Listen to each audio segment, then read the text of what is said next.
SER Podcast. En la cadena SER, Hora 25. Aimar Bretos.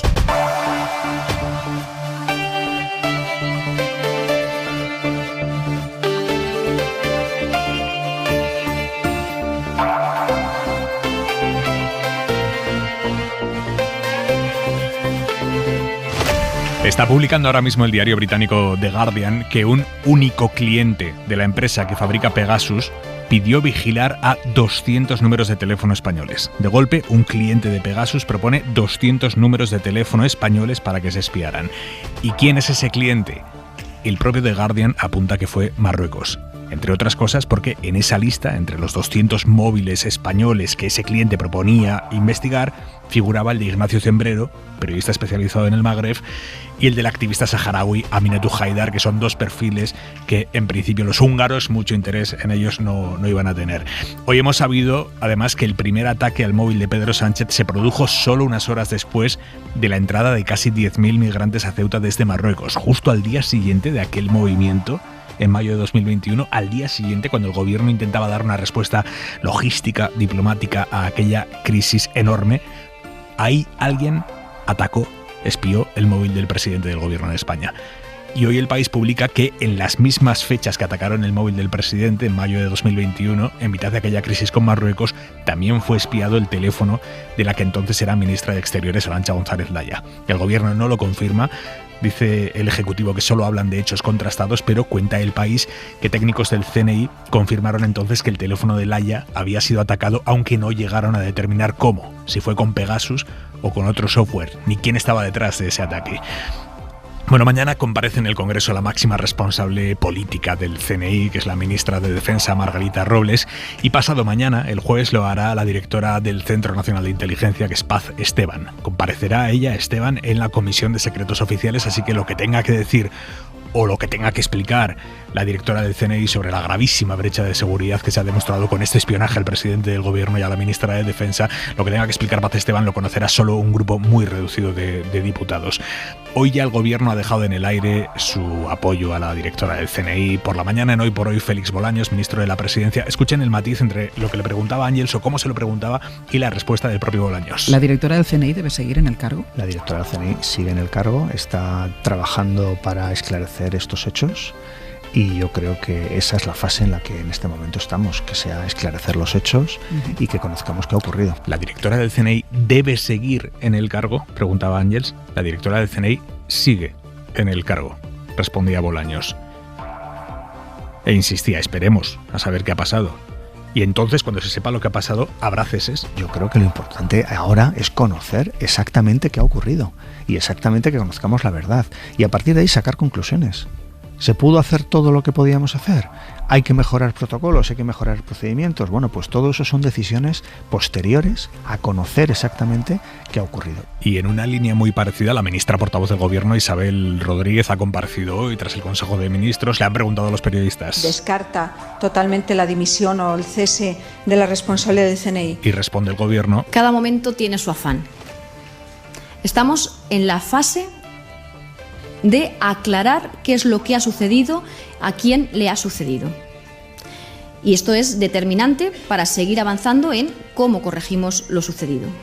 Por tanto, no podemos pasar al siguiente momento sin saber qué es lo que ha pasado hasta ahora. Escuchada la poca efusividad del Gobierno en su defensa pública hoy de la gestión de la directora del CNI, empieza a cobrar enteros la posibilidad de que pueda terminar siendo ella, Paz Esteban, quien asuma, si es que alguien lo asume, la responsabilidad por lo ocurrido, por el hecho profundamente grave de que desde hace un año alguien, un país, una organización, quien sea, pero un tercero, desde hace un año tiene en sus manos casi 3 gigas de información del móvil del presidente del Gobierno de España.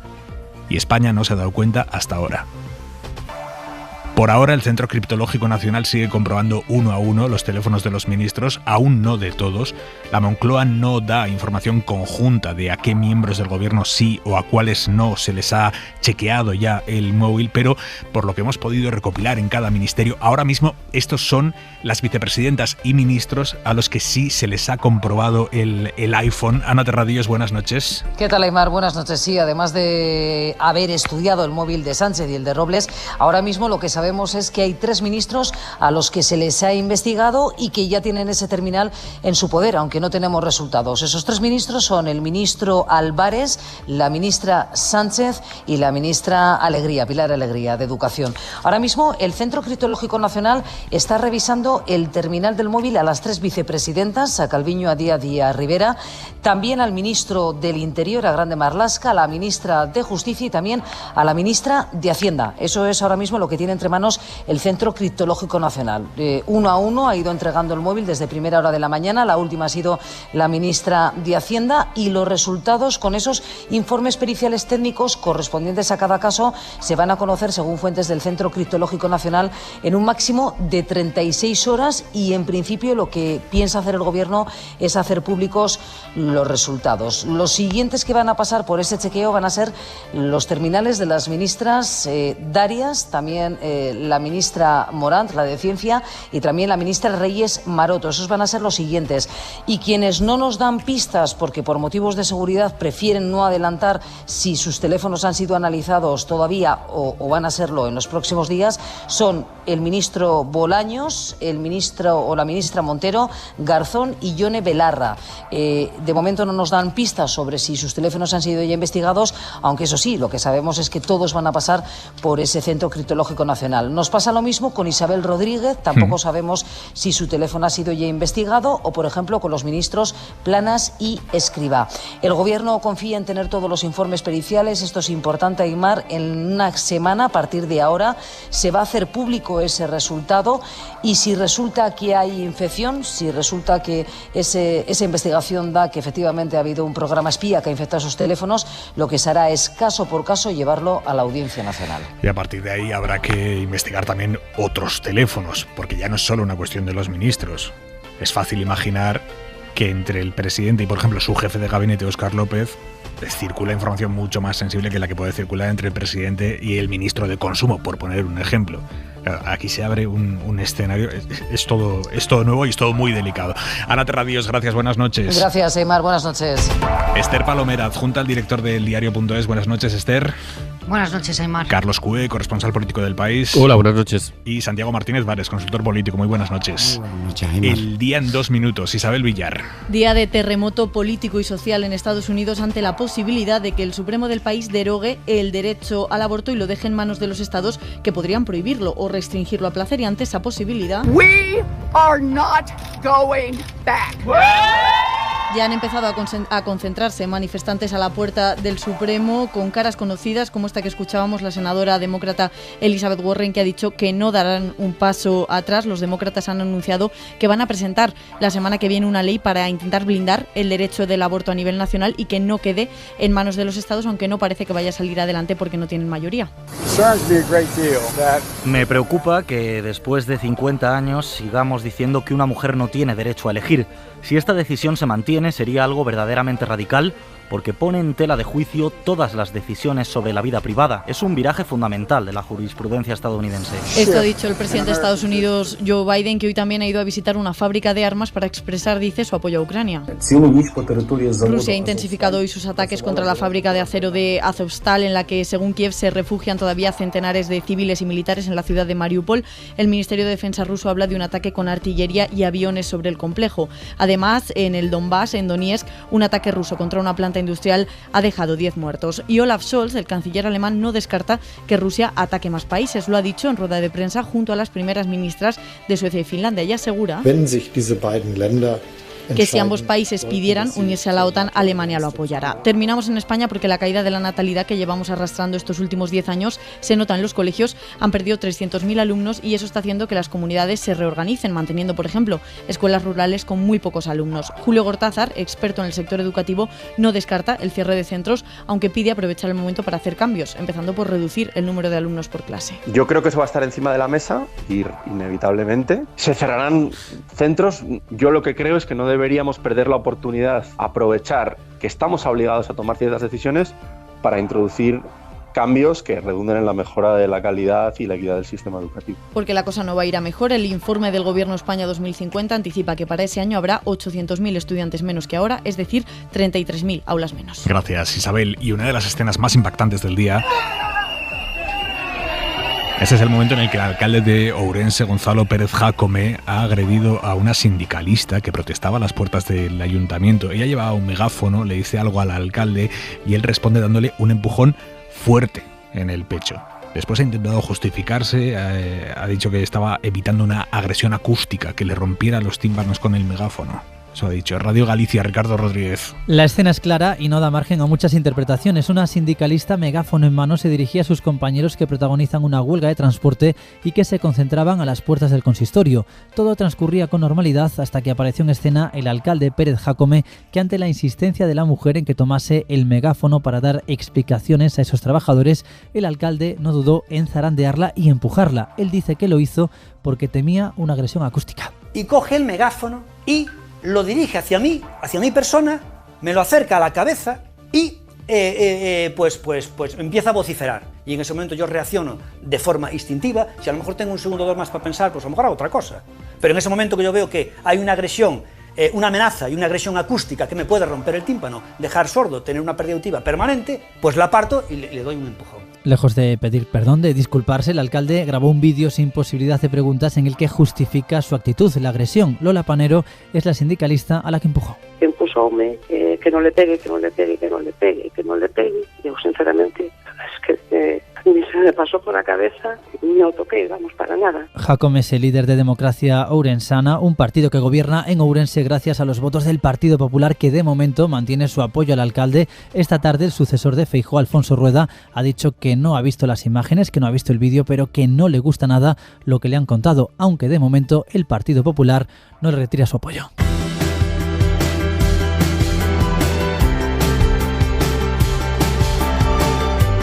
Manuel Javois, buenas noches.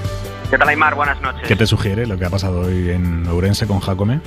Bueno, a propósito de esta última parte de la crónica, efectivamente al PP gallego no le interesa mucho mirar para Ourense. Siempre que tiene que ver para Ourense tiene que dar alguna explicación relativa a ese apoyo que aupó a Jácome. De hecho, ya Feijóo en su día lo calificó como política o espectáculo, pero, en fin, no es el personaje más siniestro de la política española, este alcalde, ni el más malvado, ni el más retorcido, tampoco el más peligroso probablemente. Sí es un personaje histriónico, faltón, incompetente y populista hasta la caricatura, un tipo al que hay que tener a 20 kilómetros de cualquier institución pública como ciudadano. Imagínate ya como cargo con despacho.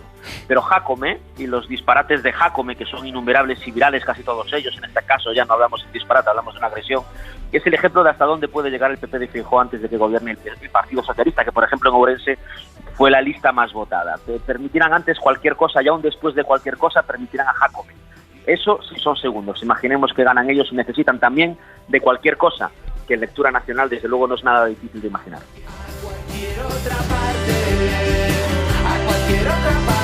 Hasta mañana, Javois, un beso. Hasta mañana, un beso.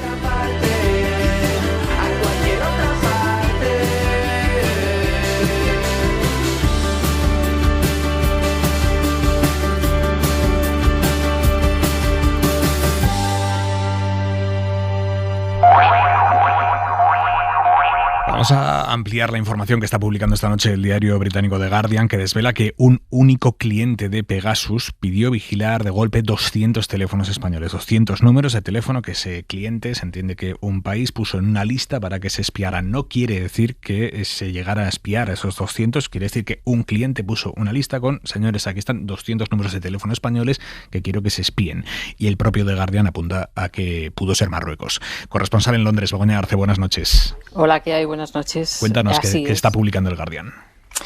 Lo que dice, bueno, aquí ha tenido el escándalo de las escuchas en España, ha tenido en estos últimos días una importante repercusión, y esta noche The Guardian afirma que más de 200 móviles españoles han podido ser vigilados por un cliente de Marruecos, de la empresa israelí responsable del sistema Pegasus. Marruecos estaría detrás de una selección, dice el diario, de 50.000 números de individuos para ser vigilados con este sistema en todo el mundo, y de ellos 200 españoles. Entre los móviles españoles hackeados estaría el del prominente activista de derechos humanos de Marruecos, Aminatao Haidar. Ocurrió ya en el 2018, cuando el espionaje de su móvil fue denunciado por Amnistía Internacional, y más recientemente volvieron a hackear un segundo móvil de él en noviembre del 2021. También habría sido espiado, según The Guardian, El teléfono del veterano periodista español Ignacio Zembrero, que lleva décadas informando sobre la realidad del Magreb, lo que le ha costado bastantes problemas con las autoridades de Marruecos. Él mismo ha denunciado espionaje en varias ocasiones. The Guardian aclara que la inclusión de más de 200 móviles españoles en la lista seleccionada por un cliente de Marruecos no significa que cada uno de esos números haya sido hackeado, pero, añade el diario, sí indica que ese cliente en cuestión está buscando posibles objetivos de vigilancia en España. Marruecos ha negado previamente haber espiado a líderes extranjeros utilizando el sistema Pegasus, pero una filtración ha mostrado ya que en la lista de espiados están decenas de políticos y candidatos franceses, por ejemplo, incluido el presidente de la República, Emmanuel Macron. Begoña, gracias. Buenas noches. Buenas noches. Esta información se suma a la coincidencia en fecha del espionaje a Pedro Sánchez con la entrada masiva de migrantes a través de la valla de Ceuta hace un año, y a que en aquellas fechas fuera espiado también, lo publica hoy El País, el móvil de la entonces ministra de Exteriores, Arantxa González Laya. No sé si se puede concluir que se empieza a estrechar el cerco respecto a la posible autoría del espionaje, o todavía estamos en un punto demasiado prematuro para afirmar algo así.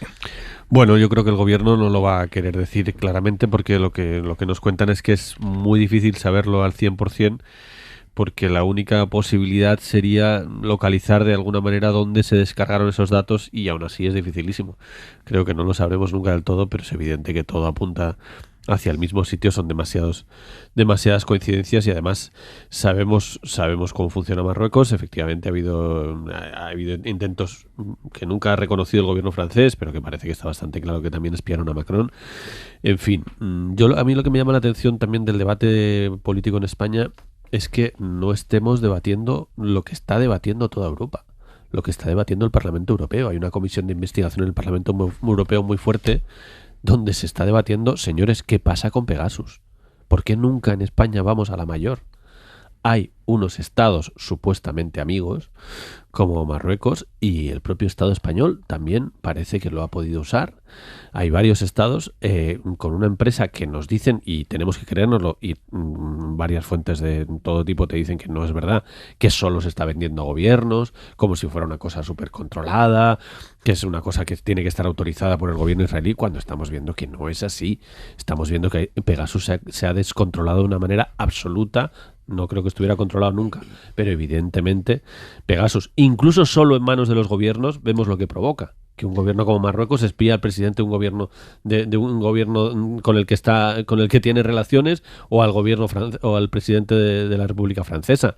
Quiero decir, Pegasus es un desastre. Pegasus es un atentado absoluto contra las democracias, contra la forma que tenemos de entender la democracia occidental en la relación no solo entre estados, sino la de las comunicaciones. En fin, es un desastre absoluto, y a mí me llama muchísimo la atención que en España no haya ni un solo debate. Todos los debates son a ver quién le pega a Sánchez, o a ver si el otro, si hay comisión de investigación, no hay comisión de investigación, que es un debate relevante, pero sobre todo el debate de fondo es: ¿prohibimos Pegasus? O sea, vamos a seguir, la Unión Europea, los grandes países de Europa, los grandes países occidentales van a seguir permitiendo que esto esté funcionando, porque como lo tiene el vecino, mejor lo tengo yo, y no voy a reconocer que lo tengo, pero como todos lo usamos, a ver si nos destrozamos entre todos. Yo creo que este es un debate que en España se acabará abriendo paso, porque estamos ahora en la nebulosa. Y otra cosa de las que ha pasado estos últimos días que me tiene desconcertado también es: espían al presidente del gobierno de España, lo cuenta, y se genera un escándalo o una discusión sobre si tenía que haberlo contado o no, lo cual me parece tremendo, y además se va contra el espiado porque no nos lo creemos, porque creemos que nos está engañando. De verdad, yo me he leído la información del Guardian, y si leo uno prensa europea estos días y los debates que hay en Europa, la Comisión Europea, las cosas no son así en otro lado. O sea, aquí hay unos señores que están usando Pegasus, probablemente también nosotros, nuestros servicios secretos están usando Pegasus, y lo que hay que hacer es controlar eso y pararlo de una vez. Palomera. Bueno, yo creo que es que no es incompatible una cosa con la otra, Carlos. Quiero decir que nos podemos ocupar de todo, siendo muy importante y muy peligroso para todas las democracias occidentales la existencia de Pegasus, que este es un debate, por supuesto, que ya se está librando en Europa y que en algún momento habrá que librar también en España. Creo que también es muy importante saber qué es lo que pasó con los móviles del presidente del Gobierno y de la ministra de Defensa, sin ninguna duda. Y si hay tantas dudas es porque, desde mi punto de vista, las explicaciones que ha dado el Gobierno de cuándo se enteró, por qué se enteró y todas las versiones que nos han ido dando a lo largo del día de ayer y de hoy, por lo pronto no han sido demasiado convincentes. No han sido convincentes para el conjunto de las fuerzas políticas y tampoco han sido muy convincentes para el conjunto de los medios de comunicación. Por lo tanto, yo creo que no es incompatible ocuparse de una cosa y de la otra. Creo que el Gobierno ha tratado de dar una dimensión global al escándalo Pegasus con el pinchazo a los teléfonos del presidente del Gobierno y de la ministra de Defensa, y ha tratado de zanjar todo tipo de especulaciones sobre el papel que hayan podido tener o no los servicios secretos en el espionaje al independentismo, pero lo cierto es que no nos ha quedado absolutamente nada claro. Hay cuestiones que son muy incomprensibles. Por ejemplo, si hace un año a la exministra de Exteriores, Arantxa González Laya, se le intervino el teléfono y ella fue avisada por el Centro Nacional de Inteligencia, lo normal es que el Centro Nacional de Inteligencia repare en que en este país hay un presidente del Gobierno que quizá tuvo el mismo pinchazo que la exministra de Exteriores. Es decir, hay tantas preguntas todavía sin respuesta que yo creo que es lógico que nos ocupemos de todo de forma global, porque a mí me parece que es el asunto más grave al que se enfrenta en este momento el Gobierno. Santiago. Y no solamente el Gobierno, sino todos los españoles, porque en definitiva estamos hablando de derechos fundamentales, estamos hablando de democracia y estamos hablando de Estado de Derecho. A mí comparto con los dos la gravedad de los hechos y comparto también que hay piezas, como dice Esther, que no terminan de encajar y a las que necesitamos poner más luz. Tenemos que ver lo que ha ocurrido. O sea, el presidente del Gobierno toma ayer una decisión política y es la decisión de contarle al mundo que tenemos un gran agujero de seguridad. No es una decisión baladí, es una decisión política y que tiene muchísima trascendencia. Y los hechos hoy, negro sobre blanco, nos encontramos en un auto judicial que nos señalan los días exactos del pinchazo y los días exactos en los que el canuto estuvo funcionando en el terminal del presidente del Gobierno. Blanco y en botella. Nos va llevando hacia el país vecino, ¿no? Nos va llevando hacia los servicios secretos marroquíes. Pero sin embargo el Gobierno tampoco lo confirma. Y a mí en toda esta cronología y en lo que vivimos desde el día de ayer hay algo que me patina y me llama muchísimo la atención. Y es que no se haya hecho un forense rápido y exhaustivo al teléfono de Fernando Grande Marlaska a la vez que se hacía el del presidente del Gobierno. Porque si hay un Ministerio de Estado y hay un ministerio por el que pasa toda la seguridad de nuestro país, es el Ministerio del Interior, del que dependen la Policía Nacional y la Guardia Civil. La Guardia Civil además es las personas, el cuerpo que está en frontera. Por lo tanto, a quien más le afectaba esa relación con Marruecos. A mí me cuesta mucho que a esta hora no sepamos si el ministro Grande Marlaska tenía el teléfono y las comunicaciones intervenidas. Y una cuestión más. También llama mucho la atención que después de haber conocido que el teléfono de la que fuera ministra de Exteriores, siendo en ese momento ministra de Exteriores, había tenido una entrada de los servicios secretos de algún país, es imposible que en ese momento no se pusiera en marcha una comprobación rutinaria de todos los teléfonos de los ministerios de Estado. Es imposible de entender que eso no ocurriera. Y esas son las dudas que tenemos que ir despejando, porque la corta experiencia que yo tengo, que viví 1 año y medio en el Ministerio del Interior, en Castellana 5, tengo en la etapa de Zoido, como ministro. De Zoido, que además tenía un doble cometido, ¿no? Borrar una etapa del pasado donde el propio ministro había sido grabado en su despacho, el ministro Jorge Fernández Díaz, ¿no? Por lo tanto, allí se cuidaba mucho lo que se hacía con los teléfonos y las comunicaciones, y de las primeras decisiones que se tomaron fue poner un mueble fuera del antedespacho del ministro para que todo el que fuera a ver al ministro dejara el móvil allí. O sea, se cuidan mucho. Y en el Ministerio del Interior hay un teléfono absolutamente reservado para las comunicaciones con Casa Real y con Presidencia del Gobierno, y en Presidencia del Gobierno hay un teléfono igual. Quiero decir, los españoles también tienen que saber que las comunicaciones de Estado están absolutamente protegidas, que si se siguen las instrucciones que te dan las personas responsables de nuestra seguridad, de la ciberseguridad, los ataques son muy limitados y muy difíciles. Distinto es que hayamos tenido acceso al teléfono del secretario general del Partido Socialista y a la vez presidente del Gobierno. Pero las comunicaciones del presidente del Gobierno son seguras. Siempre. Siempre que el presidente del Gobierno actúe en base a determinados parámetros que te dan nuestras fuerzas y cuerpos de seguridad del Estado y los expertos en ciberseguridad. Hay un hecho que es clarísimo. Tenemos un presupuesto bajísimo en ciberseguridad y cada año aumentan al doble los delitos. Y cada vez los delitos graves siguen aumentando al doble. O sea, la comparativa del año pasado a este es clarísima. Cuando un gobierno toma la decisión de decirle al mundo que tiene un agujero de seguridad enorme, y es una decisión política, y no despeja todas las dudas que pueden existir alrededor, hemos dado un paso muy peligroso. Porque las próximas ¿Tú habrías aconsejado que se hurtara a la ciudadanía de esa información? No, para nada. La de que un tercero tiene desde hace un año información habría manejado la información con total transparencia y habría manejado, porque es muy difícil de explicar la rueda de prensa del día de ayer, porque es muy difícil de explicar que hayan tardado un año en el CNI en localizar estos pinchazos. Bueno. Y los espías hablan, terminarán hablando.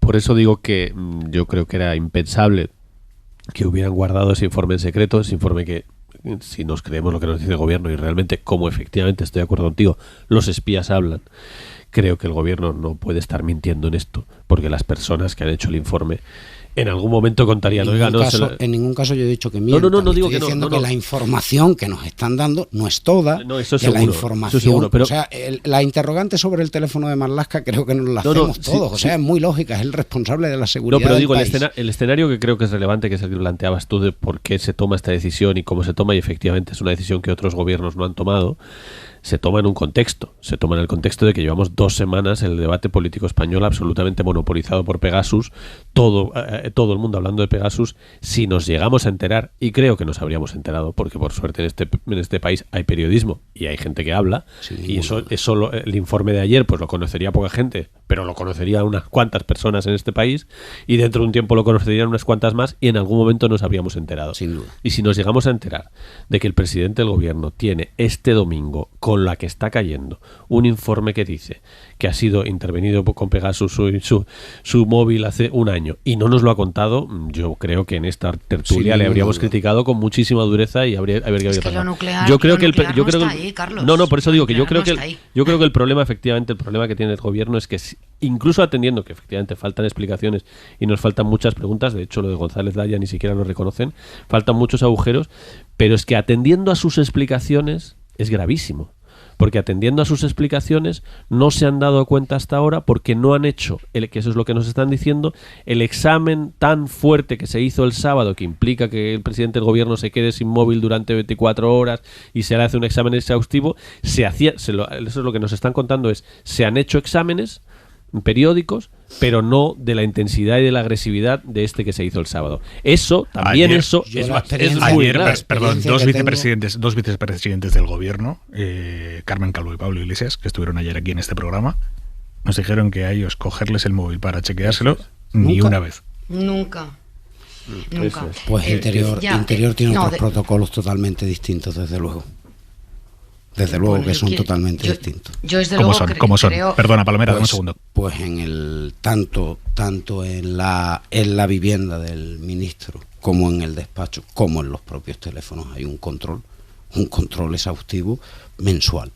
Pero estamos hablando de controles físicos. Lo que ellos dicen es que hay controles en remoto. O sea que evidentemente los teléfonos en remoto existen todo el rato y además te lo dicen. Eso es lo que te digo. Quiero decir que además te entregan el terminal. Te dicen, claro, oye, que sepas este teléfono está controlado. Claro, este teléfono está controlado y se supone que a ese teléfono se le incluyen, y por eso es lo que nos están diciendo, que desde junio del año pasado se cambiaron los cifrados, y ellos dicen, y desde entonces no ha habido, porque lo que están constantemente, se supone, lo que están constantemente entrando en los teléfonos de todos los ministros es para hacer análisis y para cambiar protocolos, para poner filtros de seguridad. Pero lo que no han hecho hasta ahora, efectivamente, como dice Palomera, y no lo habían hecho con el presidente de gobierno ni con nadie, es físicamente, que es lo que han hecho por otra parte, que es lo que ha hecho el laboratorio, el instituto canadiense con los teléfonos de los independentistas. Llevarse el teléfono y analizarlo. Esther. Pero vamos a ver, más allá de las revisiones o de las actualizaciones periódicas a las que se pueden someter los móviles de los miembros del gobierno, yo creo que hay algo más relevante, ¿no? Recordaba Carlos que llevamos 2 semanas hablando de Pegasus y del espionaje al mundo independentista. Os recuerdo que llevamos meses opinando y hablando de una operación de Pegasus que afectaba a 14 jefes de gobierno, incluso a un monarca, ¿no? Si no recuerdo mal. Por lo tanto, para mí lo que resulta incomprensible es que durante todos estos meses, yo no tengo duda de que el gobierno encargó el informe a criptología este fin de semana. Es decir, que es el viernes cuando les encargan el informe, es el sábado cuando tienen las primeras sospechas y es el domingo a la tarde cuando tienen ya el informe fechado y firmado por el Centro Nacional de Inteligencia que los teléfonos han sido pinchados. De esto no tengo ninguna duda. Pero mi pregunta es, con todos los meses que llevamos hablando de Pegasus, con los jefes de gobierno que han sido puestos en la palestra, habiendo sido objeto de presunto espionaje con este software, ¿cómo a nadie se le ha ocurrido que el del presidente de nuestro gobierno ha podido ser susceptible de sufrir la misma operación? Es decir, que yo no estoy poniendo en duda ni el momento de la rueda de prensa, ni que nos den la información, ni que hayan sido intervenidos los teléfonos. Estoy poniendo en duda los tiempos, porque me resulta difícil de creer que habiendo un informe del CNI advirtiendo de que esto estaba pasando, había una información de la exministra de Exteriores, si no recuerdo mal, en septiembre de 2020 y en julio del 2021, en el que se interceptó que su terminal había sido intervenida. Hombre, sí, el ministro de Justicia también. No hay móvil más sensible que el del presidente del gobierno, o el del ministro del Interior, como está diciendo el compañero, o el de la ministra de Defensa y la ministra de Exteriores, la actual. Por tanto, esto es lo que para mí es absolutamente incomprensible. Entonces, si verdaderamente no se hizo esta comprobación, cuando llevamos meses hablando de Pegasus y de a cuántos jefes de gobierno había afectado, es que nuestros servicios de inteligencia se tienen que ir todos a su casa. Pues que convoquen oposiciones. Es que justo de eso es lo que estamos hablando. Y si lo sabían y no lo han dicho hasta ahora, estamos hablando de otra cosa. Son las 10:32 de la noche, 9:32 en Canarias. Ignacio Zembrero, buenas noches. Hola, muy buenas noches, Aimar. Ignacio, como siempre, gracias. Lo primero por atender nuestra llamada y después por las explicaciones claras que nos das siempre, y hoy además la noticia eres tú, porque publica The Guardian esta noche que un único cliente de la empresa que fabrica Pegasus pidió vigilar de golpe a 200 teléfonos españoles, y entre otros estaba el tuyo. Yo a ti ya te he oído más de una vez explicar que sabías que había sido espiado con Pegasus. ¿Conocías esta información de que tu número había figurado en una lista de 200 teléfonos españoles?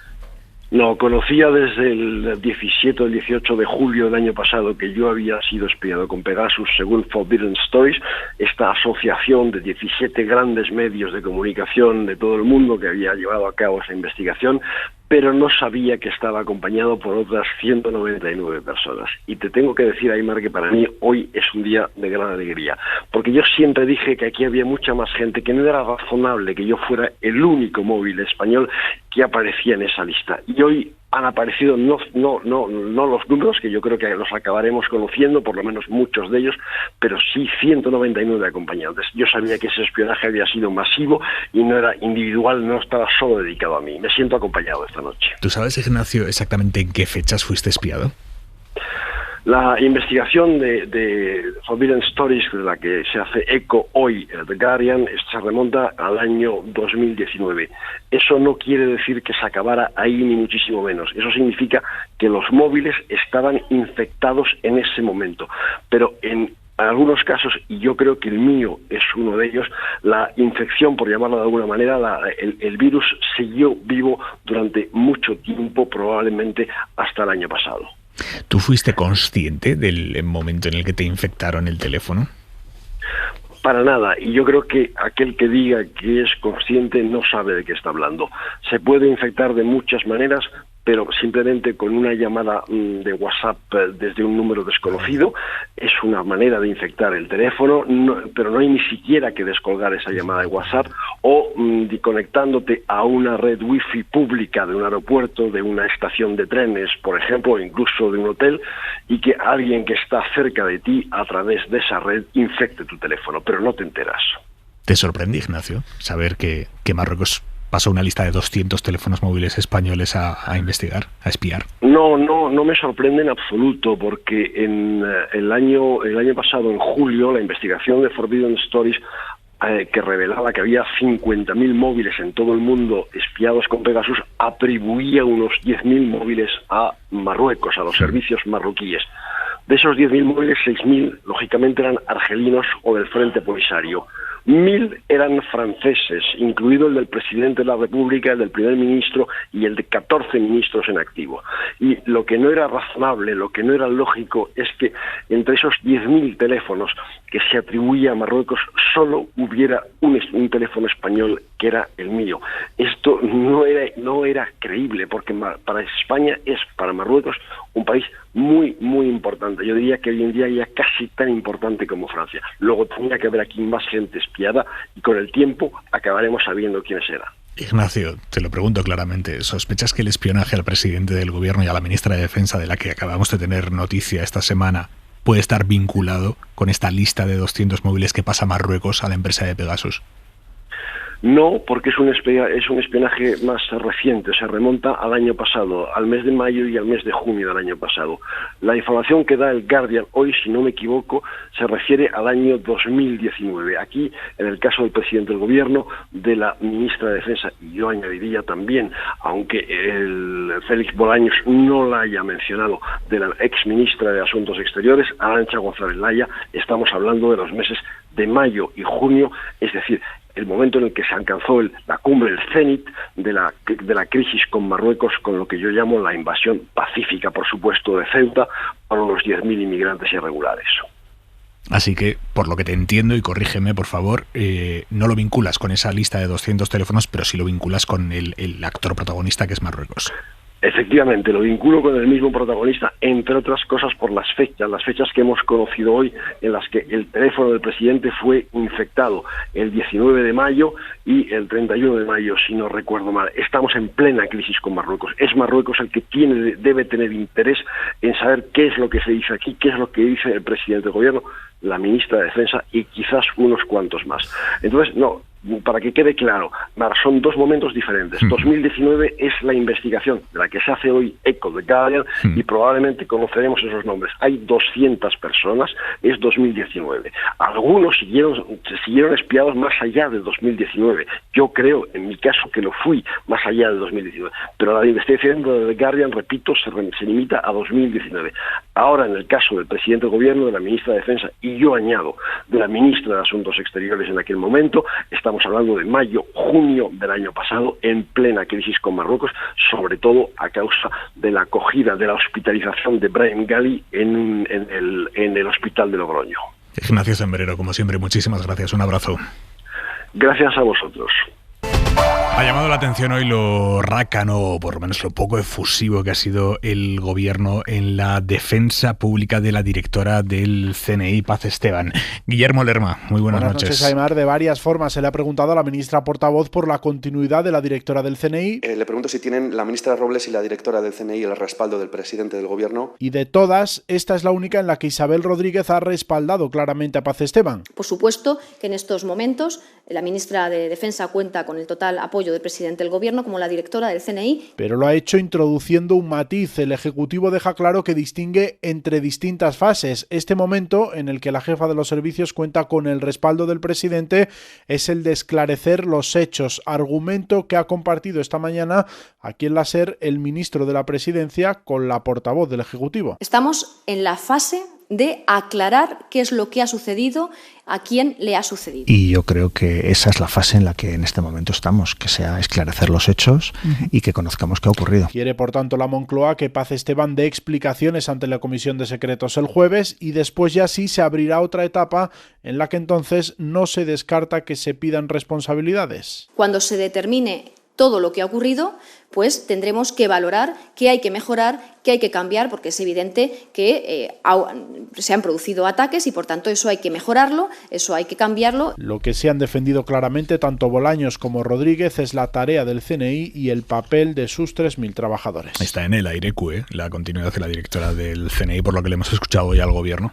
Yo creo que sí, yo creo que más claro no ha podido ser. Mira que siempre las destituciones y las dimisiones nunca se avanzan hasta el día que se producen, pero yo hoy he visto algo muy parecido. Es verdad que no es definitivo, pero he visto en las dos comparecencias algo muy parecido al avance de una destitución. Es que casi nos lo estaban relatando en el sentido de primero las comparecencias, primero las explicaciones y después paso a paso ya veremos. Ahora, no es nada fácil destituir a la jefa de los servicios secretos en ningún país. No es algo que es sencillo. Evidentemente los servicios secretos no se consideran responsables, se están trasladando directa o indirectamente que esto no es responsabilidad suya, que ellos no son los responsables de controlar el teléfono del presidente del Gobierno, que hay otros responsables. Yo creo que aquí va a haber bastante mar de fondo, creo que está ahí habiendo bastante mar de fondo de pasarse la pelota unos a otros para ver quién ha sido el responsable de que esto suceda y sobre todo de que no se haya descubierto en un año entero. Creo que va a haber mucho más de fondo. Creo que no es nada fácil para ningún presidente de gobierno, por mucho que un presidente de gobierno es el hombre más poderoso de un país. Los servicios secretos es siempre el lugar más delicado para tomar decisiones. Yo tengo la sensación, nadie lo confirma absolutamente, pero sí tengo la sensación de que está totalmente encima de la mesa en el gobierno la idea de, y lo han dejado bastante claro, que por lo menos está encima de la mesa la idea de que el chivo expiatorio o la persona, digamos, que asuma las culpas por este fiasco total sea la directora del CNI.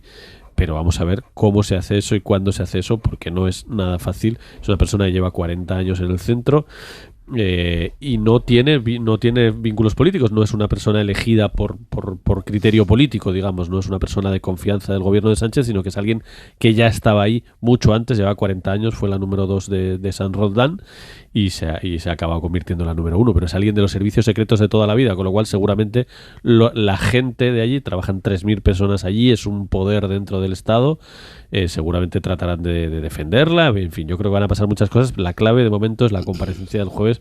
Vamos a ver, porque espero, nos enteraremos bastante de lo que pasa allí, por mucho que se llame Comisión de Secretos, trataremos de enterarnos y creo que va a ser muy relevante qué capacidad tenga ella de defenderse, de defender a los servicios secretos y de dar explicaciones contundentes. El gobierno insiste en que van a ser explicaciones convincentes las del jueves. Vamos a verlo. Yo creo que a partir del jueves sí se abre la posibilidad de la destitución. Palomera. Bueno, puede pasar una cosa y la contraria, ¿no? Que diría aquel. Es verdad que hoy, desde luego, entusiasmo en la defensa de Paz Esteban no han mostrado ni la ministra portavoz ni el ministro Bolaños. También es cierto que ayer se le preguntó sobre este asunto a varios interlocutores del gobierno y negaban esta posibilidad. Hoy ya no la negaban rotundamente, pero sí decían que de tanto especular algún día acertaríamos en algo. No tengo ni idea si caerá Paz Esteban o no caerá. Lo que sí tengo claro es que alguien tiene que asumir responsabilidades políticas. Como dice Carlos, este puesto no es un puesto fácil y creo que para el gobierno no va a ser tampoco fácil prescindir de quien es la máxima responsable del Centro Nacional de Inteligencia. No solamente porque lleva 40 años en el centro, sino porque es una persona que maneja todo tipo de información y porque fue, como ha recordado Carlos, mano derecha del anterior jefe del CNI, que fue Félix San Roldán, que según hemos sabido con posterioridad se ocupaba mucho más de encubrir los escándalos de Juan Carlos I que de otras muchas cosas. A mí esta continuidad en el cargo, la verdad es que siempre me sorprendió, y que fuese la mano derecha de Saint Roldán también me sorprendió, porque ella no solamente lleva como responsable del CNI desde febrero del 2020, que es cuando toma posesión este gobierno, sino que se hizo cargo de forma interina ya de la jefatura del CNI un año antes, cuando Saint Roldán pasó a la reserva.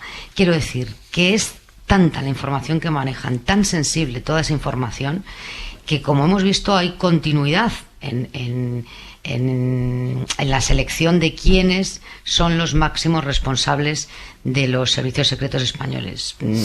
Yo no me aventuro a pronosticar si va a caer después de la comparecencia, si caerá dentro de un mes, de dos. Ahora, si el gobierno piensa que con la destitución de Paz Esteban se han saldado ya todas las responsabilidades, yo creo que a lo mejor debería darle una pensada, porque creo que esto va más allá. Santiago. Pues yo no creo que vaya a caer la directora del CNI. No lo creo, porque si ocurre eso, estamos ante un escenario no vivido en nuestro país. La última vez que tuvo que dimitir el director del Centro Nacional de Inteligencia, acabó dimitiendo un vicepresidente del gobierno con él, que al principio no tenía tampoco nada que ver. Los servicios de inteligencia de un país tienen muchísimo amor propio, y lo que van a ir a hacer el jueves es defender su trabajo en esa comisión.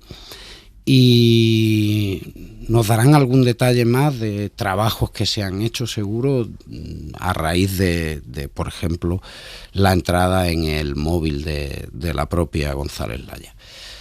Al final, los servicios de inteligencia de un país son parte del Estado, y los gobiernos pasan y el aparato del Estado queda. Entonces, cuando uno ve que pasan los gobiernos y los directores del Centro Nacional de Inteligencia o son los mismos, o se parecen mucho, o son sus manos derechas, pues uno tiene que entender que la información que manejan, que la información que tratan es muy sensible. Antes estábamos demonizando el uso de Pegasus. Pegasus, como todo lo que nos ocurre, es algo maravilloso cuando se utiliza bien. O sea, Pegasus ha evitado atentados terroristas en España. Sí. De muchísima gravedad, sin duda. El problema lo tenemos en lo que está ocurriendo, en el mal manejo de las cosas y en las explicaciones que tenemos que dar. Y insisto, el gobierno de la nación ha tomado una decisión, y es decir, que ha sido espiado el presidente del gobierno y que tenemos un agujero en nuestra seguridad nacional muy importante. Y ha tomado esa decisión con un carácter político, buscando bajar un suflé, el del independentismo. Y yo quiero ir a lo que pasó hace 15 días, porque aquí se abrió un debate sobre un número de teléfonos que todavía nadie ha sido capaz de explicar. Si se pincharon tantos o cuántos. ¿Y a quién beneficiaba eso? A un señor que está en Waterloo. A un señor que no se ha sometido a la justicia española. A un señor, porque ese informe del que parte este tsunami, del que parte este terremoto, la veracidad de ese informe no lo ha dado por bueno nuestro gobierno. Es más, la ministra Robles el otro día decía que ese número no, que otro número de personas. Es que esto es lo que necesitamos saber. Esto es lo que tiene que aclarar el gobierno. Y sin duda alguna vamos muy tarde en esas explicaciones. Y es muy difícil que podamos asimilar que los servicios secretos de nuestro país, después de saber que el teléfono de un solo ministro ha sido utilizado como agente de información hacia otros estados, es imposible pensar que nuestros espías, que nuestra inteligencia no hizo nada. Es muy difícil de pensar eso. Y eso es lo que nos tienen que contar el jueves, y eso es lo que va a defender, porque a nosotros no nos van a contar mucho. No, a nosotros no, pero a los representantes de los ciudadanos, que son las personas que están elegidas en esa comisión, sí. Y yo estoy convencido, me cuesta creer que vaya a haber una dimisión o un cese. Hoy me cuesta mucho pensar. Hemos hablado con técnicos de ciberseguridad sobre el perfil de la directora del CNI, Paz Esteban, relacionado con la ciberseguridad. Ha hablado con ellos la jefa de tecnología de la cadena SER, Nieves Goicoechea. ¿Qué te dicen, Nieves? Más allá del cuestionamiento político, especialistas en ciberseguridad que suelen trabajar con técnicos del CNI aseguran a la SER que la directora general de este organismo no tiene un buen nivel de aceptación en el centro. A estos especialistas no les extraña que el foco se ponga ahora sobre la directora del CNI, Paz Esteban, porque ya venían reconociendo hace tiempo que esta directora no cumplía con la expectativa que un puesto así exige. Hay técnicos del CNI que están molestos porque se cuestione su trabajo y por dejarles expuestos ante los independentistas. A ello se une el malestar que exige en algunos ámbitos de la Administración General del Estado y de las autonomías por falta de personal especializado y por el escaso presupuesto que se dedica a este sector. De hecho, y según los últimos datos de 2018, los empleados de seguridad informática de las comunidades apenas alcanzan el 0,5% del total, que asciende a 3.900 personas. La plantilla general es de 1,3 millones de empleados públicos allí. En cuanto a la Administración General del Estado, el dato también es demoledor. En los últimos 13 años, la inversión en el sector apenas alcanza el 5%. Esta mañana en Hoy por Hoy el ministro de la Presidencia, Bolaños, ha esbozado ya el argumento con el que horas después el PSOE y también el PP han votado en contra de crear una comisión de investigación específica en el Congreso, una comisión de investigación sobre el espionaje con Pegasus. Así lo explicaba Bolaños. Piense que una comisión de investigación igual no tendría ningún sentido, una comisión de investigación estándar, porque la gente que supiera y que tuviera información tendría que ir allí a decir que no puede hablar al amparo de la ley del CNI y de la ley de secretos oficiales, de tal manera que solo hablarían los que no saben. Por lo tanto, insiste el gobierno en el que el foro en el que se tiene que analizar lo que ha pasado es la Comisión de Secretos Oficiales, que es en la que comparece, como decíamos, el jueves la directora del CNI. Para lo que el PP sí ha sumado sus votos a los de prácticamente todo el Congreso, salvo los de PSOE y Unidas Podemos, ha sido para forzar que el presidente, Pedro Sánchez, tenga que comparecer ante la Cámara para explicar el espionaje del que él ha sido víctima. A él lo han espiado. Ana Fernández Vila, buenas noches. ¿Qué tal, Aimar? Buenas noches. Sí, todavía falta fijar la fecha, pero la oposición en bloque ha logrado que se admita esa petición de comparecencia del presidente Sánchez. Lo que se ha quedado ya descartado es la comisión de investigación que exigen Unidas Podemos y los socios parlamentarios, a pesar de avisos como el del portavoz de Esquerra, Gabriel Rufián. Quien crea que esto se va a tapar, que esto no les va a pasar por encima y que esto no se puede cargar a la legislatura, no está evaluando adecuadamente la magnitud de lo que tenemos enfrente. Duras críticas también desde Unidas Podemos, Bildu o Más País, que tras conocerse el espionaje a los móviles del presidente y de la ministra de Defensa, ponen en cuestión la credibilidad del CNI para investigar este asunto. Pablo Echenique, Merche Aizpurúa e Íñigo Errejón. ¿Quién va a confiar en una investigación liderada por los responsables que han estado al mando cuando este escándalo se ha producido? Es como una mala película de espías. También podría ser, no sé, un guión para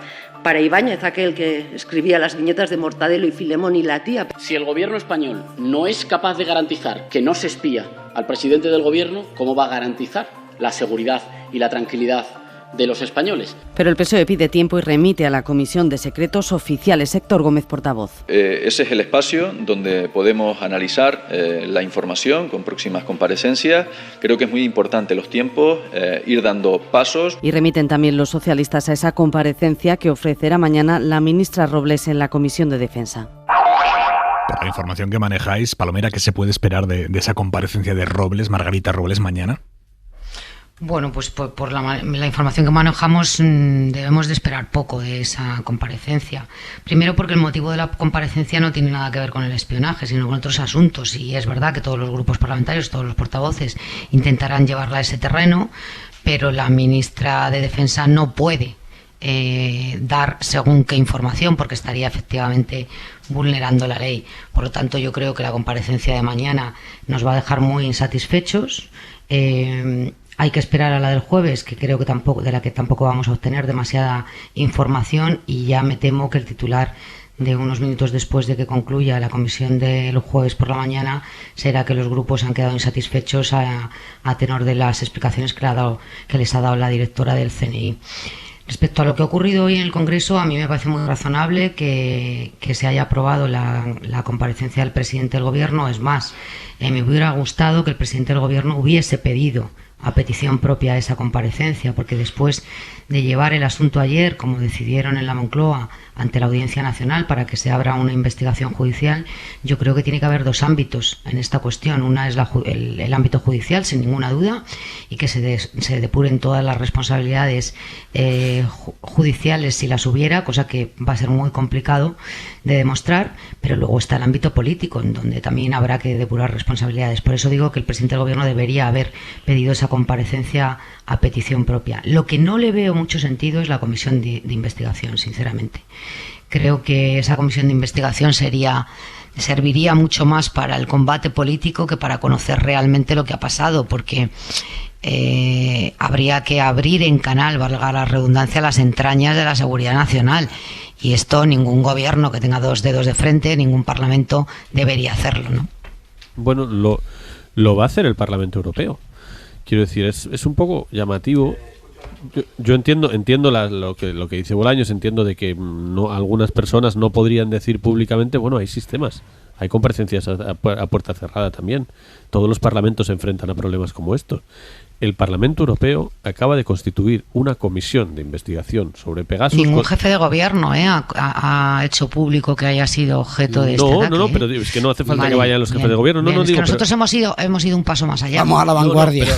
Vamos a la vanguardia. Sí, pero por eso es tan contradictorio ir a la vanguardia en eso y decir que no, como estoy de acuerdo contigo, a la comparecencia del presidente de gobierno y yo creo a la comisión de investigación. Porque se podrá hacer la comisión de investigación bien. Es que en España tenemos siempre esto no se puede hacer porque va a salir mal. Oiga, y no se puede hacer bien. Para hacer una comisión de investigación a puerta cerrada, Carlos, ¿cómo está la comisión de secretos oficiales? Para hacer una comisión de investigación a puerta cerrada. Podemos enredarnos todo lo que queramos, pero hablar de la seguridad nacional en una comisión de investigación. Bueno, Esther, solo una cosa, insisto.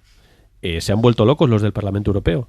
Hay una comisión de investigación donde está Juan Fernando López Aguilar, por ejemplo, y donde está, por cierto, Carles Puigdemont, lo cual ya es un despropósito muy importante. Que nos decía ayer Margallo, ojo con que en la delegación que manden a España no manden a Puigdemont. Efectivamente, vamos a ver qué pasa, porque es que hay 38 miembros, no creo que se hayan vuelto locos los señores del Parlamento Europeo. Hay un problema europeo y mundial con Pegasus muy serio.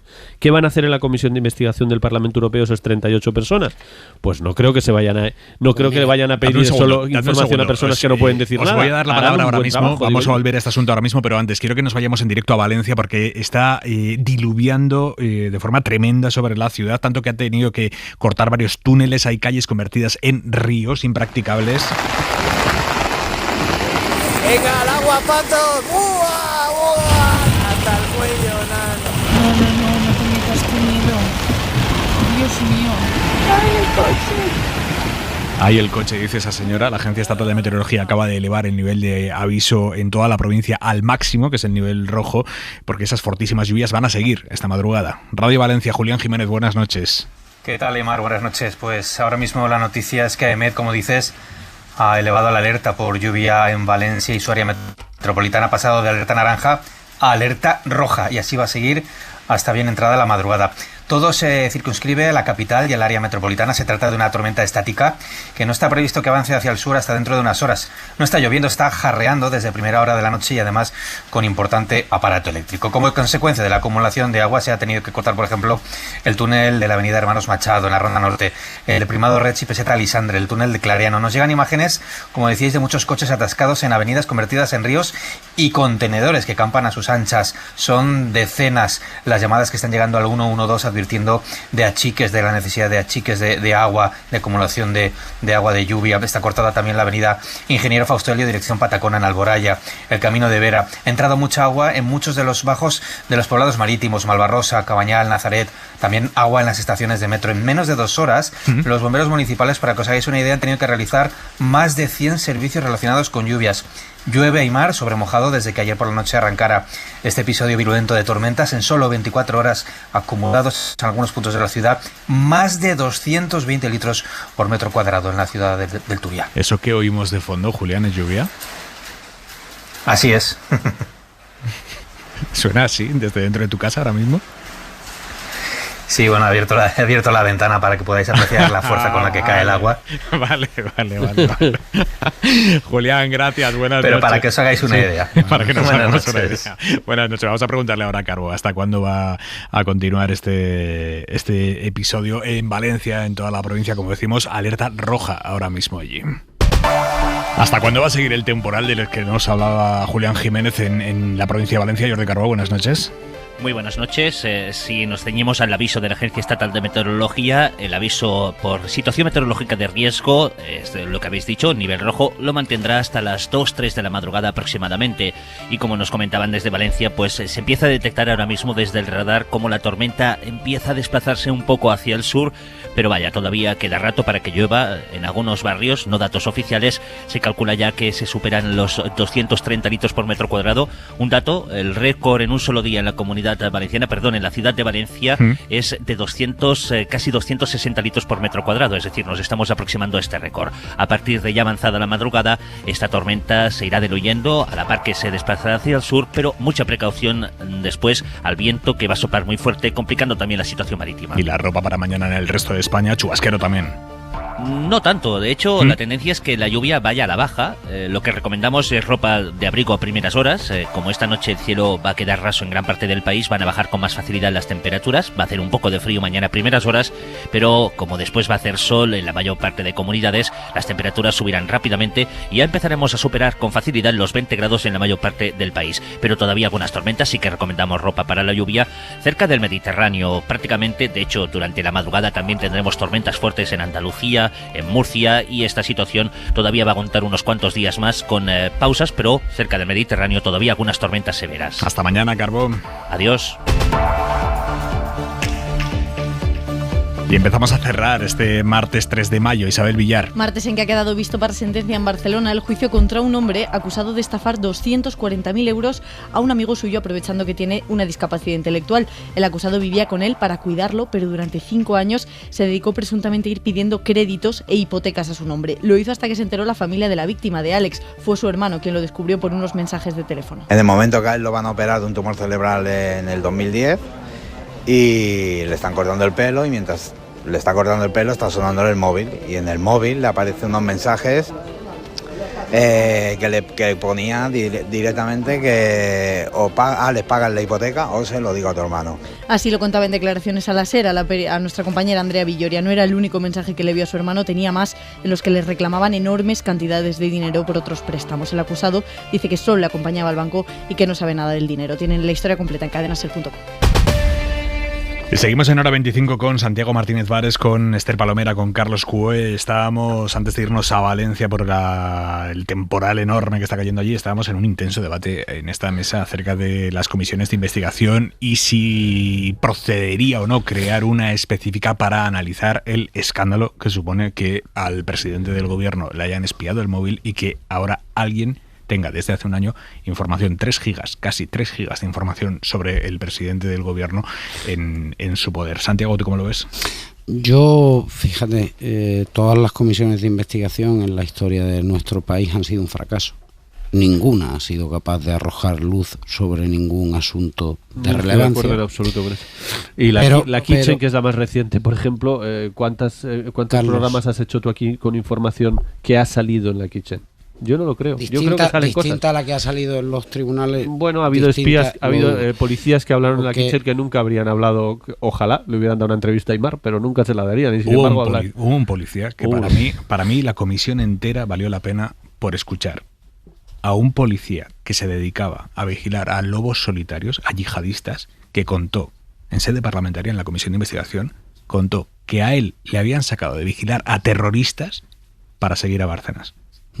Y eso, ese señor no lo dijo en ninguna entrevista, en ningún lado, lo dijo en una comisión de investigación. Vale. Es una opinión minoritaria, os compro el marco, pero lo que no estoy o tengo muy difícil de que estos ojos vean es que vayan los espías, unos señores, a decirnos ya no somos espías, aquí estamos al servicio de todos ustedes, a que nos vean las caras, que sepan quiénes somos, que nos conozcan.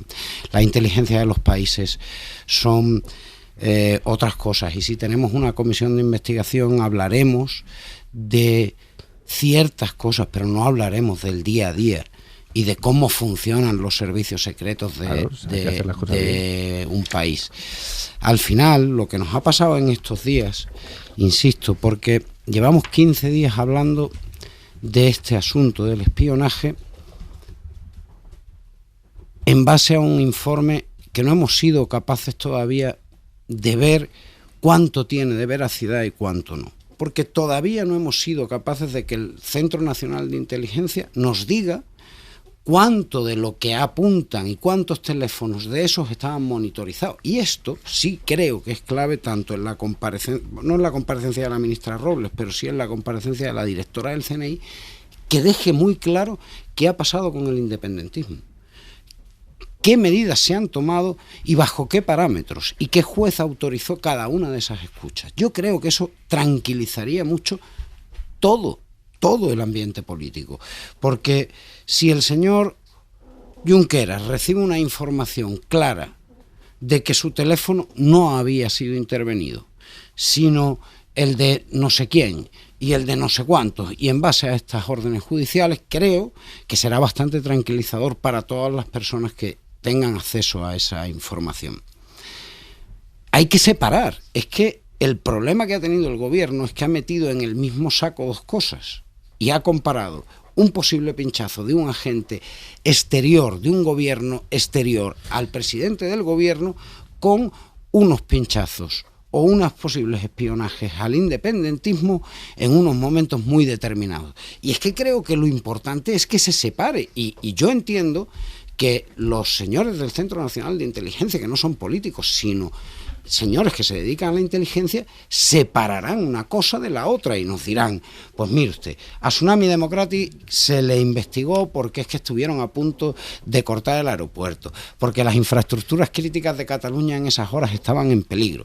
Y no, claro que se hicieron estos pinchazos en base a lo que nos dice el Tribunal Supremo y el juez que entiende del CNI. Yo creo que eso es fundamental que ocurra. Vale. Y separarlo de lo otro porque es un Estado extranjero. Yo creo que eso es en parte lo que va a ocurrir, no sé con qué nivel de satisfacción, hay muchas expectativas, la información que está trasladando el gobierno es que eso es lo que se va a hacer, ya veremos a qué dimensiones, pero que la idea es que va a incluso llevar las órdenes judiciales. Sería lo normal. Ahora, dicho eso, y volviendo solo un segundo a la comisión de investigación, que no es la comisión de investigación en sí el formato, España tiene un drama con la evaluación de información pública, la evaluación de políticas públicas. Un drama auténtico. Y uno de los dramas fundamentales es el Parlamento. El otro día dijo Aitor Esteban una cosa que, como Aitor Esteban va a las cosas, es relevante. Dijo una cosa. ¿Creen ustedes que van a resolver esto con un par de turnos de palabra por persona? Es que es muy importante. Es que las comisiones de investigación son el único sitio donde en España se puede hacer un interrogatorio de verdad, como se hace en todos los parlamentos del mundo y como estoy seguro de que se hará en el Parlamento Europeo, en esa comisión de investigación, donde si van a esa comisión de investigación dirigentes políticos españoles, van a tener que dar muchas más explicaciones allí que en el Parlamento de aquí. ¿Por qué? Porque el sistema en el que hacemos el parlamentarismo aquí es un desastre absoluto. Lo que va a pasar mañana, que estoy de acuerdo con Esther, que va a ser frustrante, es que la ministra de Defensa habla durante 50 minutos, hay una serie de portavoces que hablan durante 20 minutos cada uno, y de 1 hora y media, 2 horas después, si quiere, la ministra de Defensa responde a las preguntas que les dé la gana. En una comisión de investigación, si se fija así, y la mayoría son así, por eso salen más cosas, y por eso yo las defiendo, es un político que espero que vaya bien preparado, con una serie de preguntas, y le vas contestando una por una. Y si no me contestas, te repregunto cómo se hace en los tribunales, cómo se hace en periodismo, cómo se hace una entrevista, cómo se hace cualquier cosa confrontativa. Hoy estaba escuchando a Draghi quejándose de la entrevista lamentable que le hicieron en la televisión de Berlusconi a Lavrov porque no le hacían preguntas. Es que esta es la clave. Pero que no vamos a ver a los espías haciendo eso. Bueno, no los espías no, pero ya con que viéramos a un máximo, con que viéramos incluso a la ministra de Defensa o a un máximo responsable o al ministro de Interior, un máximo responsable de la seguridad en España, respondiendo así, es un desastre. Totalmente el Parlamento, nuestro Parlamento hecho así no sirve para nada. Llevamos 15 días y no tenemos información, entre otras cosas, porque no hay nivel de contraste. Déjame la sesión de control tampoco complete ya la imagen de, bueno, el escenario en el que nos estamos moviendo en estos días convulsos, con el papel que está jugando el Partido Popular, que está él mismo está buscando cuál es su papel en esta crisis. Hoy, por ejemplo, lo hemos visto apoyando al PSOE a la hora de evitar que se constituya esta comisión de investigación de la que estábamos hablando, porque el PP también considera, como el PSOE, que no es el foro. Por otro lado, se ha sumado al resto de partidos a la hora de forzar la comparecencia del presidente en el Congreso. Es una crisis tan profunda esta y que va para largo, y el PP está ahora mismo buscando cuál debe ser su papel entre, digamos, el apoyo institucional y la conveniente erosión al gobierno. Mariela Rubio, buenas noches. ¿Qué tal? Buenas noches, Aimar. Sí, en el PP aseguran que han votado no a la comisión de investigación porque en estos momentos es Sánchez quien debe dar explicaciones y ellos, dicen, nunca colaborarán para airear cuestiones y detalles de seguridad nacional que pueden perjudicar instituciones vitales para el Estado. El PP ha actuado con responsabilidad, decía hoy la número 2 del partido, Cuca Gamarra. La rechazamos porque somos un partido de Estado. Un partido de Estado que antepone defender las instituciones y la fortaleza de las mismas. Sin duda alguna, esto que ha hecho el Partido Popular es curioso, porque no lo ha hecho un partido que está en el gobierno. Y cuando hay tanta confusión, transparencia y explicaciones públicas para despejar cualquier tipo de duda, ¿y por quién? Por el máximo responsable de la seguridad del Estado. Y este es el presidente del gobierno, Pedro Sánchez. En privado, algunos populares confesaban que el PP no tiene nada que ganar en una comisión semejante cuando el partido controlaba el CNI en los años del Procés. Además, el PP, decían algunos diputados esta mañana, puede permitirse no asfixiar al Ejecutivo porque el desgaste proviene del bloque de la investidura y es más táctico para el partido incidir en la imagen de un gobierno fracturado y de un Sánchez ante una enorme debilidad parlamentaria. Os pregunto brevísimamente a los tres, ¿cuál sería la posición políticamente lógica, atinada, a tomar por parte del Partido Popular ante esta crisis, Santiago? Altura de miras y política de Estado. No queda otra. Ahora toca ejercer esa política de adultos de la que han venido hablando y presumiendo. Palomera. Hombre, lo que pasa es que la política de altura y de Estado la aplican según les convenga, porque a mí me parece que también hay que estar en la defensa de los derechos fundamentales. Por supuesto. Que se hayan vulnerado estos al mundo independentista, a los líderes independentistas, al presidente del gobierno o al último funcionario del Ministerio de Agricultura. Y yo creo que el Partido Popular no ha mostrado el mismo interés en un caso que en otro, entre otras cosas porque el presunto espionaje, que todavía no sabemos si se hizo de forma legal o no, a los líderes del independentismo empezó con un gobierno del Partido Popular y continuó con el gobierno actual.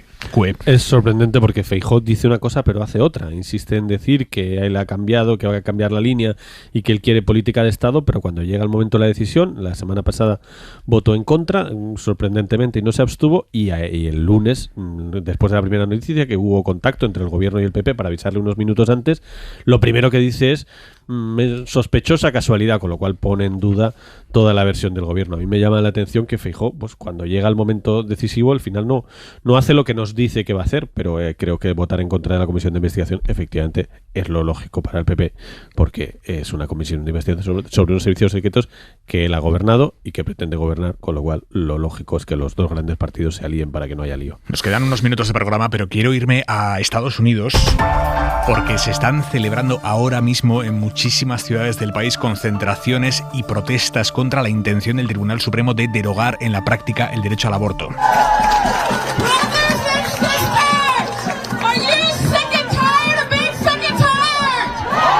Estos son los gritos ahora mismo frente a la Corte Suprema, frente a la sede de la Corte Suprema en Washington, estos otros en Nueva York. And we are still here today, over 20 years later, asking for the same thing, right? Access to abortion.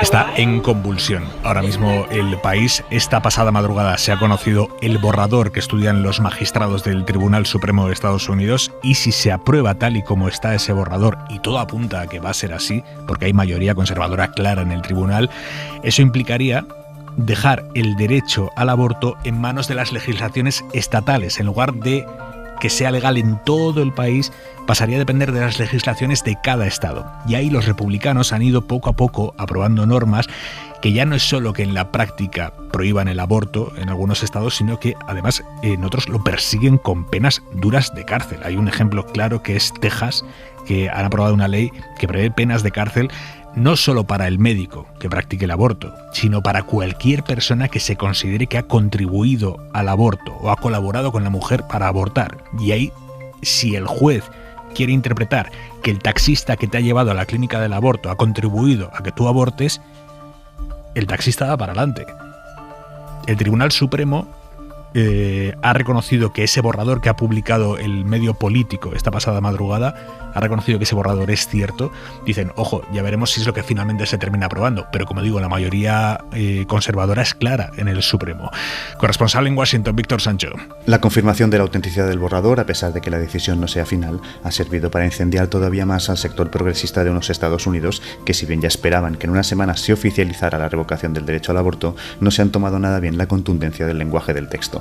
Para esta noche hay convocadas manifestaciones de protesta en todo el país ante un ataque a los derechos reproductivos que, en el momento que se aplique, desatará el caos, con una docena de estados prohibiendo el aborto de manera inmediata y haciendo la división del país todavía más grande, con efectos irreparables especialmente a mujeres jóvenes de clase baja y racializadas. Los demócratas, con el presidente Joe Biden a la cabeza, apuestan por llevar el tema del aborto al centro del debate electoral para defender un derecho que consideran fundamental y, a su vez, frenar el precedente que puede sentar y que ocurra que tras el aborto puedan eliminarse otros avances en derechos como el matrimonio gay. Curiosamente, los republicanos, que llevan años tratando de llegar al punto de prohibir el aborto, no están celebrándolo y se centran en la filtración en sí, quizá conscientes de que van en contra de la opinión pública mayoritaria, con los sondeos apuntando que ambos espectros ideológicos desean mantener el statu quo del aborto. Ante semejante regresión de los derechos de las mujeres allí en Estados Unidos, por ahora regresión en potencia, pero se está produciendo ya, con el mero hecho de que este escenario esté abierto, se esté produciendo esa regresión de los derechos de las mujeres. Hay mucha alarma aquí en España.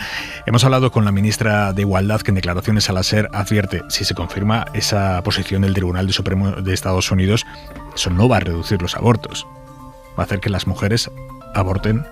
La que pueda se va a ir a Canadá y la que no abortará en su casa, con la inseguridad que eso va a implicar para la propia mujer. Mariola Lourido. Buenas noches, Aymar. Una vez más, los derechos de las mujeres que pensábamos conquistados están en peligro. La ministra Montero dice que lo de Estados Unidos es un ataque a la democracia y a la igualdad. Es intolerable que en Estados Unidos se esté planteando derogar el derecho de las mujeres a decidir sobre su propio cuerpo. Además, revocar ese derecho no va a hacer que haya menos interrupciones voluntarias del embarazo, lo que hará es poner en riesgo las vidas de más mujeres. Abortos clandestinos a los que tendrán que recurrir las mujeres más vulnerables. Mariana Ardila es abogada de la organización Women's Link. Las mujeres marginalizadas, las migrantes, las mujeres afroamericanas, las mujeres pobres, muy pocas tienen la posibilidad de asumir, viajar hacia otro estado a proveerse un servicio que sea seguro y que no ponga en riesgo su vida. Amnistía Internacional destaca que Estados Unidos iría en contra de la tendencia mundial que ha despenalizado en los últimos años el aborto en Argentina, Colombia, México, Corea del Sur o Tailandia.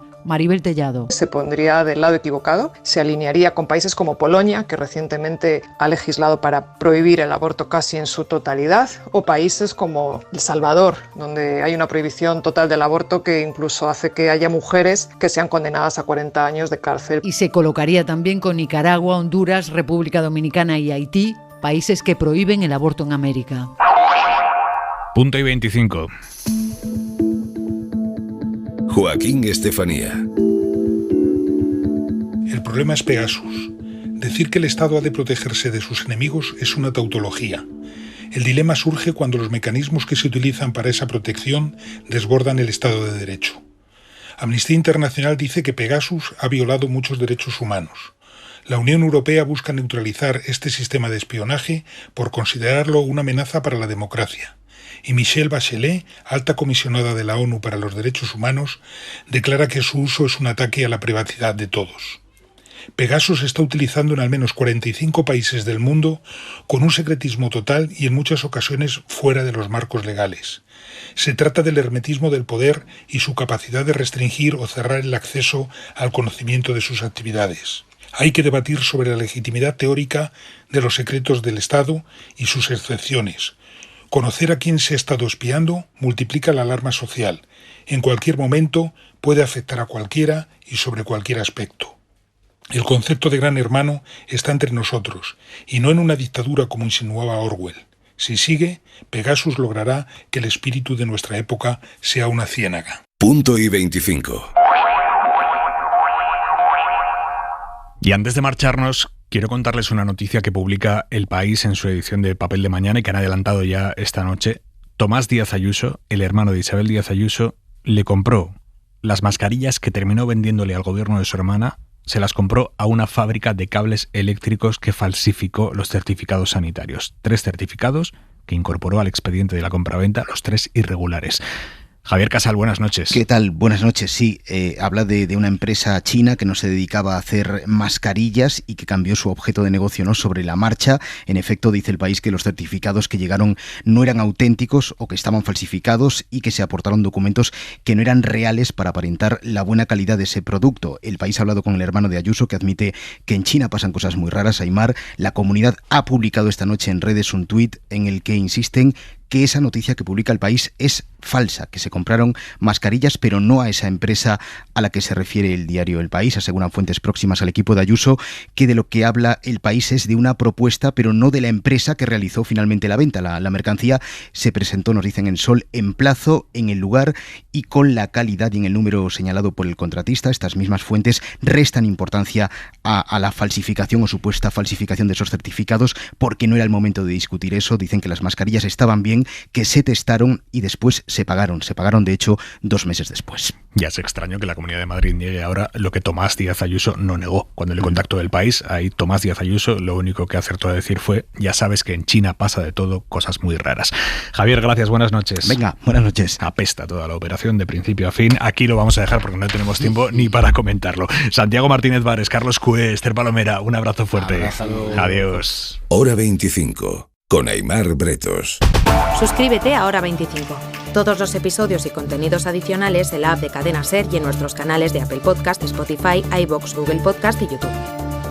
Escúchanos en directo en la SER de lunes a viernes a las 8 de la tarde.